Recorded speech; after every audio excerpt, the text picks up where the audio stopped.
How old are your kids? One is 29, is a firefighter. Yeah, my oldest Ryan is 31. He's a jack of all trades. I'll say they're all bright. He works for this company, which I can't really describe, but he wants to get out of it right now. And he has a lot of stuff on the internet. He has a real estate business with another partner, and they do a lot of videography. So they fly drones in and out of the house and around. And so they're selling we have expensive property here, we're selling a $5 million home. They'll do the visuals on it. And so so that's one element of it, but they have other clients.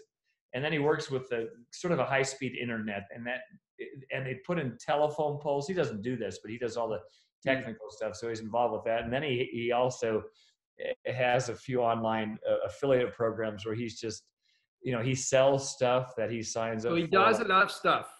He does a lot of stuff. My other one, Drew, that's Ryan, 31. Drew will be 30 in a couple weeks. That's the 15 months apart. And Drew was a professional triathlete. He broke many bones, several bones in his foot. He went to Ironman South Africa, and he just kind of hit a little hole and went down. He broke his back. And that was the few days before the race. And that kind of really ended it. I sort of shortened his triathlete life. Drew was talented. In fact, he holds some of the Strava records still here in town on the bike with all the pro cyclists. And we have a lot. And Drew holds this one that is kind of, it's redeemed and esteemed by and revered by a lot of the cyclists. Like, how could this triathlete do this? It's not very long. It's 8 minutes uphill on this climb, and he could ride the bike like crazy when he was on. Anyway, that's my other one. I have a daughter who got tired of all of her athletic, two brothers and myself, and she lives in California. She's kind of into wine, so she sort of works in the wine industry. They all graduated from college, and I was happy about that. So yeah, so she's more of a quiet one. Yeah, she does yoga and does, probably has more balance in a lot of ways, lives with a partner, and they seem to. And why are you still living you're in Denver, right? No, you're in. I'm in Boulder. You're in Boulder. Sorry. Yeah. Why are you in Boulder dreaming about Hawaii? Well, why are you not in Hawaii? I mean, especially now, with Zoom and everything, do you actually, why are you there? Well, this is, I guess I lived in Northern California when I was training against, the other three guys. But this is where you're from, right? You're from California. Yeah, Davis, which is about 100K from San Francisco. Right. So that was home, and people always said the same thing, like, why don't you go to San Diego? And I said, why? My family and friends that are here in Davis, those were my roots. And then I moved to Boulder, which is a lot different than Denver. We take pride in Boulder. It's a very liberal town, and it's an exercise haven. Yeah. And the weather, the weather is phenomenal. I mean, it's about 22 degrees today, which is centigrade, and it's it's amazing. So we have 300 days of sun a year. Mm-hmm. I've been here for my two boys. My daughter was born here. She's 24. Okay. I've been here for 27 years. Oh yeah, this is so I have no desire to go to Hawaii. I love it, but I like the seasons, and this is my life here. I'm not sitting on a beach, so I'm working. So Hawaii's fun to visit, but no way would I ever live there. How would you say you have influenced Ironman racing from your perspective, or from what you've heard of other people telling you? I can give you my opinion, but I want to hear it from you, from what you hear, or from what you think. Oh, I don't know. It's been a long history, I'm a bit sad that you lost the mustache. My family's grateful. We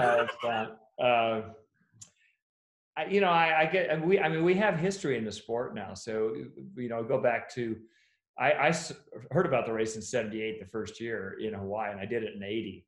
So, now we're 40 years plus later. And, but here we are. I'm interviewing you. Yeah. And it's a French magazine. We're not even an American magazine. I mean, you guys have defined something, and you still, when we look at the pictures and the video from back then, something happened.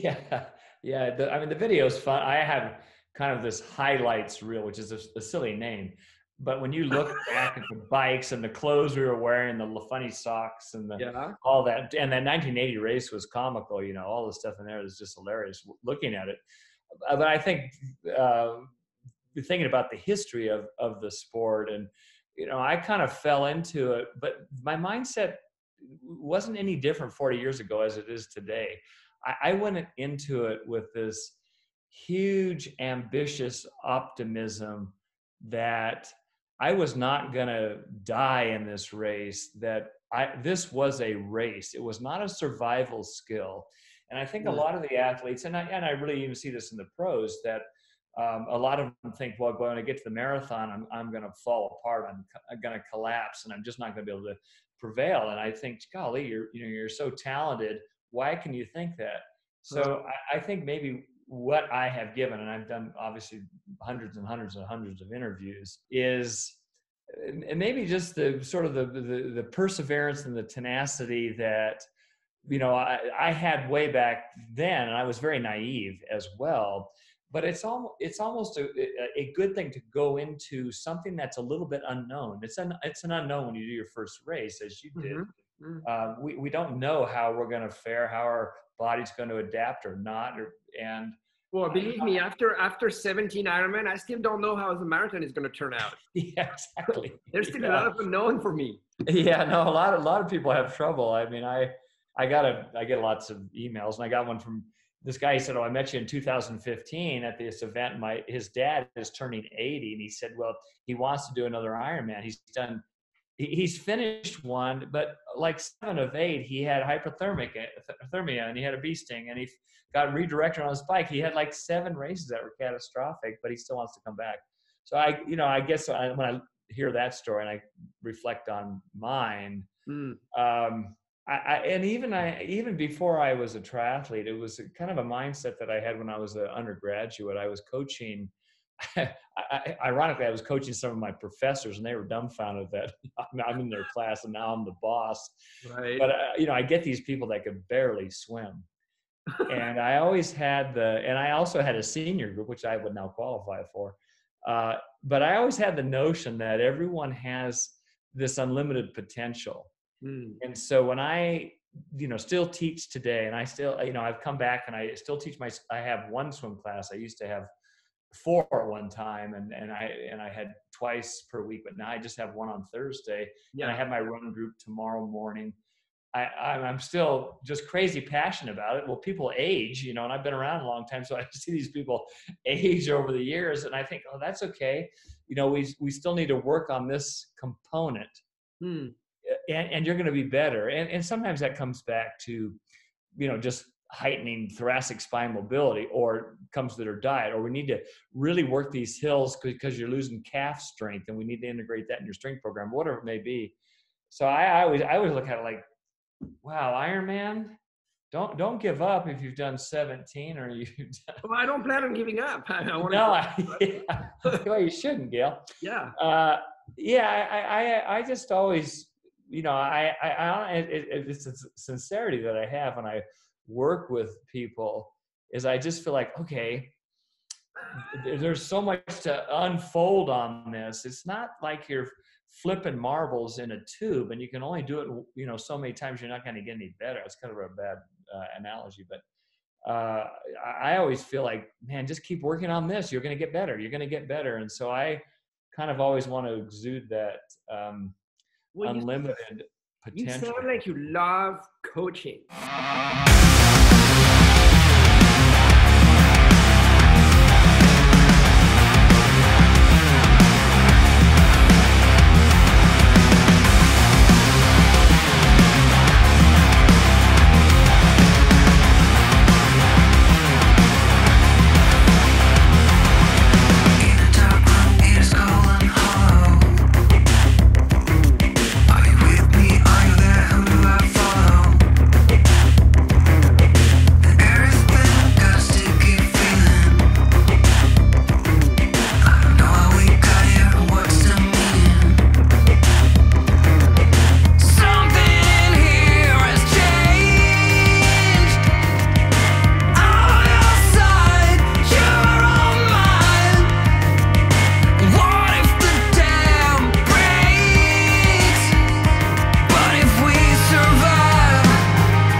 hyperdrive. I'll do what it takes to make you believe. With my heart on hyperdrive, we do what we want, but we're not free. With our hearts on hyperdrive.